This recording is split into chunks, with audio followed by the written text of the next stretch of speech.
Bueno, continuando con la clase de síndrome obstrucción urinaria baja, estamos abordando el tratamiento quirúrgico de la hiperplasia prostática benigna. Esto muchos de ustedes pensarán que ya se utiliza poco, en realidad en nuestro servicio es en las cirugías que más realizan nuestros residentes, es decir, aquellos médicos que están en formación. Tampoco tenemos cirugía láser, ¿sí? No obstante, varios profesionales del servicio lo tienen y lo utilizan en la parte privada. Ahora, ¿cuál es la ventaja, desventaja? Si nosotros vamos cirugía endoscópica versus cirugía a cielo abierto, la ventaja es que en la cirugía endoscópica el paciente está menos días internados, 1 o 2 días. En el láser a veces se va en el día a su caso, que está internado solamente 24 horas, mientras que en la cirugía abierta el paciente está internado por lo menos 4 días, ¿sí? Y la recuperación es distinta, no obstante los resultados son similares. Y la diferencia que hay entre una resección transuretral monopolar y una bipolar y el láser es que en la cirugía monopolar transuretral se utiliza agua de irrigación quirúrgica, lo que determina que cuando pasa más de 40 minutos que uno está trabajando en la luz prostática, comienza a absorber ese líquido que puede producir hemólisis, que puede generar hiponatremia y que puede terminar generando una insuficiencia renal y un edema agudo del pulmón, lo que se llama un síndrome de intoxicación hídrica. Y con la técnica bipolar y el láser, lo que nos permite utilizar es casualmente solución salina y evitamos esos inconvenientes. Bien, entonces, ¿qué conducta debemos seguir frente a un paciente según el índice o la escala internacional de síntomas prostáticos? Si es del 0 al 7, la conducta debe ser expectante y o fitoterapia, ¿sí? Con Serenol Reference, como vimos. Pero si está entre 8 y 35, aquí tenemos un rol muy importante. Le debemos informar al paciente cuáles son las distintas opciones terapéuticas, ¿sí? Si es tratamiento médico, qué pasa con el tratamiento médico, cómo se debe controlar, ¿sí? Si es momento o no de una cirugía, si esa cirugía puede ser por vía endoscópica o tiene que ser a cielo abierto, si es por vía endoscópica, qué tipo de cirugía, porque uno de los inconvenientes que tiene la cirugía láser es el costo que tiene, ¿sí? El posterior a eso, por lo tanto acá lo que es importante, como dijimos, es la elección del paciente, ¿sí? En base a toda la información que nosotros le damos. Si él va a hacer tratamiento médico quirúrgico de acuerdo a el caso clínico. Ahora bien, el seguimiento posterior se hace con un control cada 6 a 12 meses. ¿Qué pedimos en el control? Una creatinina, un sedimento de orina, hacemos una escala del índice internacional de síntomas prostáticos que decidimos que sirve para seguir el tratamiento y un antígeno prostático por lo menos una vez al año. Hoy se considera que se puede realizar cada 2 años. La ecografía del aparato urinario, generalmente lo pedimos todos los años, pero fundamentalmente para ver qué pasa con el riñón, que a veces es la manera de detectar en forma precoz los tumores de riñón. Y la uroflujometría, que es opcional cuando pensamos que ha caído mucho el flujo del paciente y lo queremos objetivar. Muy bien, continuando con las otras patologías, lo que vamos a ver ahora son las prostatitis. Un cuadro clínico bastante frecuente también dentro de la consulta urológica y que habitualmente los informes a veces de los ecografistas dicen que tiene una prostatitis, o el médico le hizo un tacto y dice tienes una prostatitis, y que en realidad, como ustedes van a ver, el diagnóstico de la prostatitis pasa por otro lado. Vamos a ver algunos conceptos de prostatitis. La prostatitis es una inflamación de la próstata que genera un conjunto de síntomas funcionales del aparato urinario bajo y perineales de etiología multifactorial. Su clínica es totalmente variable. Puede ir de una infección aguda, que es con un compromiso en general importante, más puede terminar en 48 horas haciendo un cuadro infeccioso generalizado, es una septicemia, o comportarse en forma crónica y vaga y sí, con un laboratorio normal y a veces asintomática. La prevalencia es del 5 al 9%, es decir, de cada 10 pacientes que entran al consultorio, uno puede tener una prostatitis. El 8% de las consultas urológicas son por este problema. La etiología. Tenemos prostatitis aguda, que generalmente es infecciosa y que se debe a Escherichia coli, a Proteus mirabilis, a Klebsiella, a Pseudomonas.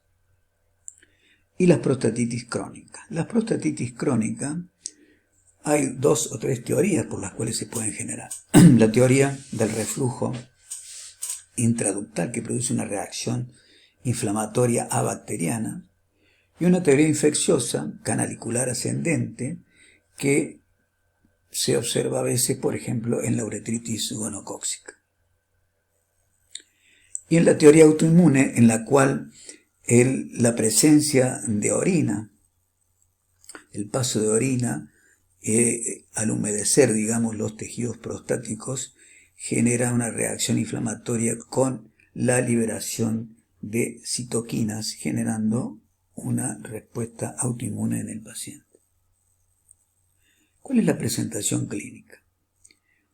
Los tipos de prostatitis pueden ser la prostatitis aguda, un 1%, la prostatitis bacteriana crónica, un 13%, el tipo 3, que es un síndrome de dolor pélvico crónico, este dolor pélvico crónico cuando ya lleva más de 3 meses de evolución, que puede ser inflamatorio o no, y fíjense que este síndrome pélvico crónico doloroso tiene prácticamente el 80% de prevalencia. Mientras que la prostatitis crónica asintomática es el 5%, que en realidad el paciente no tiene ningún síntoma, pero sí se hizo una cirugía prostática y encontramos que tiene prostatitis. Además, todas las próstatas tienen, hiperplasias prostáticas benignas tienen asociada algún grado de prostatitis. O se hizo una biopsia, por ejemplo, porque había una sospecha de cáncer de próstata y nos encontramos con una prostatitis. Ustedes saben que la prostatitis también puede modificar el antígeno prostático. La prostatitis aguda. La prostatitis aguda, dijimos en varios pasajes de nuestras clases que la clínica es soberana. Todo paciente que ingresa con dolor perineal, fiebre de 39 grados y un tacto doloroso es una prostatitis aguda hasta que se demuestre lo contrario, que el paciente puede tener muchos síntomas obstructivos, inclusive puede entrar en retención completa de orina, y de acuerdo a la evolución podemos encontrar áreas con inflamación, áreas con pus, ¿sí? Incluso áreas con colección como es un absceso prostático. ¿Y qué vamos a hacer en el momento?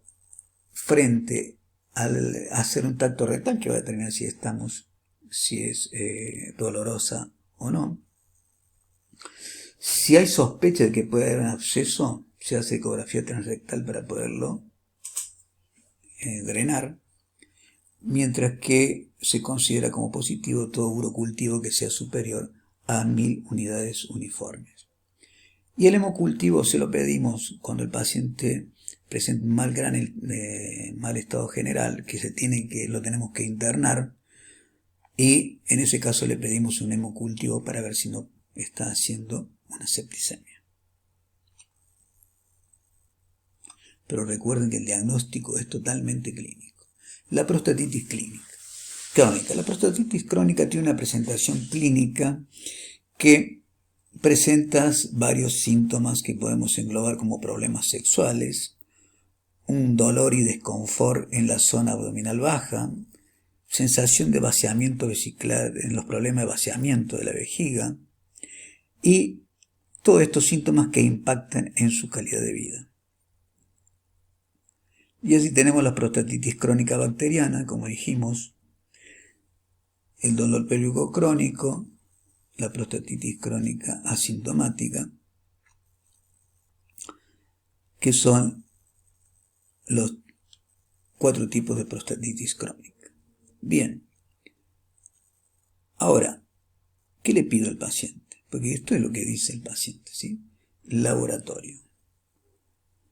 El laboratorio que hacemos es un citobacteriológico del primer chorro de orina, más un espermocultivo de gérmenes comunes y especiales. Cuando digo gérmenes especiales son la clamidia, el micoplasma y el ureaplasma.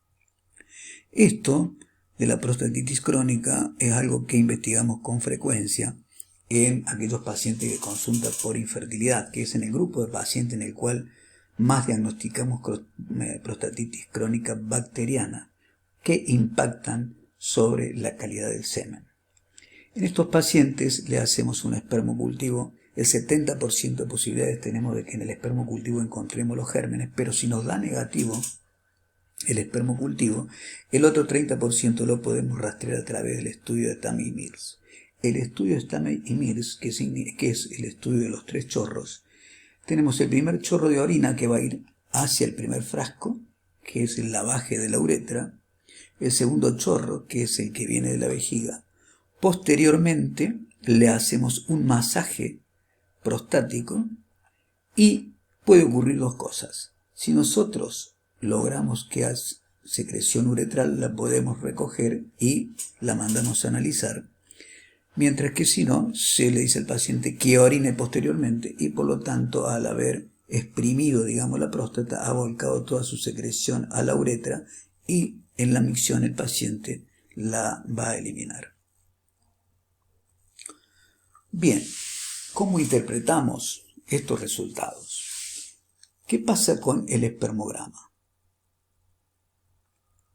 En el espermograma vamos a ver que hay aumento de la viscosidad, modificaciones del ácido cítrico, que es el monitor de la función prostática, hay alteración, disminución de la motilidad y aumento de los leucocitos, más de 1 millón por milímetro. ¿Qué pasa en el espermocultivo? ¿A qué consideramos que es positivo? Es positivo aquel que encontramos más de 3.000 colonias por mililitro uniforme. Se considera una contaminación cuando hay entre 1.000 y 3.000 colonias o cuando hay más de 3.000 pero no son uniformes, es decir, que no hay una sola colonia. ¿Y cómo interpretamos el Tammy y Mills? Si es una orina post-masaje con más de 5 leucocitos con bacterias visibles, estamos frente a una prostatitis aguda o una prostatitis bacteriana crónica. Si la orina post-masaje me da más de 5 leucocitos pero no veo bacterias, estoy frente a una prostatitis crónica no bacteriana. Mientras que si todo me da negativo y la orina pre-masaje me da positivo con más de 5 leucocitos, estoy frente a una uretritis o una cistitis, ¿sí? Por lo tanto, siempre pensamos en una prostatitis cuando los 2 primeros me dieron negativo, ¿sí? Es decir, el primero y segundo chorro cuando hacemos Tammy y Mills. Y cuando la orina post-masaje, ¿sí?, también es negativa, es decir, todo negativo, estamos frente a un síndrome doloroso pélvico crónico. ¿Cuáles son los criterios de diagnóstico para una prostatitis crónica? Los antecedentes de una infección urinaria, de una enfermedad de transmisión sexual, de una epididimitis, de signos físicos de un epididimo engrosado cuando lo palpamos, de un conducto diferente engrosado doloroso o un examen rectal anormal, alteraciones del sedimento urinario postmasaje o la presencia de clamidias y anomalías en el semen, en el número de leucocitos peroxidasa positivos, que son los mononucleares que aparecen en procesos agudos crónicos ahí en la próstata, el aumento significativo de las bacterias patógenas en el semen o la viscosidad alterada. Para que efectuar el diagnóstico de prostatitis se requiere tener 2 o más signos positivos, ¿sí? O 2 signos en el semen positivos en 2 muestras consecutivas. Esto nos